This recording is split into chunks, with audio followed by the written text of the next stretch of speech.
Hey, are you tired of letting other people set the tone for your day? You know the feeling. That one critical comment, that endless argument, that manipulative coworker. And suddenly, your peace is stolen. You spend hours replaying the conversation, letting someone else live rent-free in your head. We are giving them the keys to our emotional control. Dr. Mike Bechtel's book, People Can't Drive You Crazy If You Don't Give Them the Keys, is the master key to getting your peace back. It's not about fixing them. It's about radically changing how you respond. You only feel powerless because you forgot you were the one holding the lock. Here are 10 essential lessons from the book that will transform the way you interact with difficult people. Lesson 1. Accept radical powerlessness over others. Stop trying to make them understand, apologize, or be fair. The first step to freedom is admitting you cannot control their choices, only your own. Lesson 2. Master the emotional neutral gear. When someone is dumping their negativity on you, shift your mind into neutral. Listen actively, but don't internalize the attack.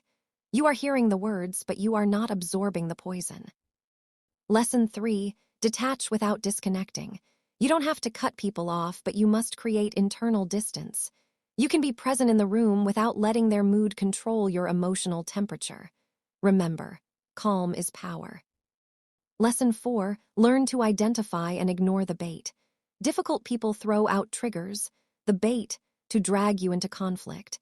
It could be a sarcastic remark or an over-the-top accusation. Your job is to recognize it instantly and choose to let it lie there. No reaction, no power.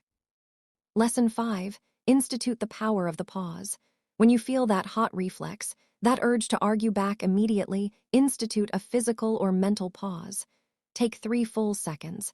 Use that time to ask yourself, is engaging in this worth sacrificing my peace? The answer is almost always no. Lesson 6. Change your role in their script.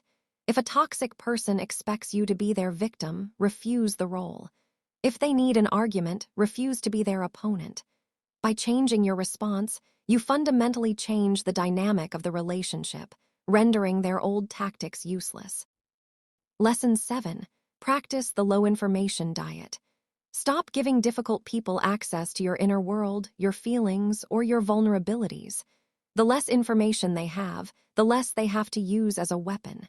Be pleasant, but keep your personal details private. Lesson 8. Focus on the locus of control.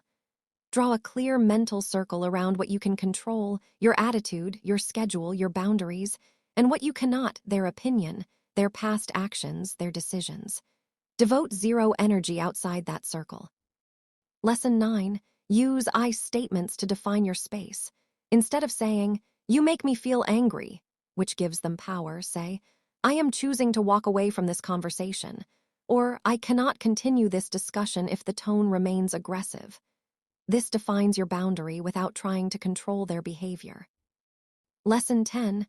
Prioritize peace over proof. Stop trying to prove you are right to people who don't want to hear it. Your peace is more valuable than winning any argument. The biggest validation you need is your own quiet confidence. When you implement these 10 lessons, something profound happens. You stop exhausting yourself on impossible people. You stop letting storms soak your soul. You free yourself. Because peace doesn't come from fixing people. It comes from freeing yourself. People Can't Drive You Crazy If You Don't Give Them the Keys is the handbook for emotional self-mastery. If you are ready to take back the key to your peace and stop giving away your emotional energy, you need this book. Click the link in the description to get your copy, hardcover, Kindle, or audiobook, and start mastering yourself today. If this video helped you reclaim just one key today, like this video and share it with someone who needs to hear this. Don't forget to follow for more personal development strategies. And in the comments below, tell us, what's the one toxic bait you're refusing to take anymore?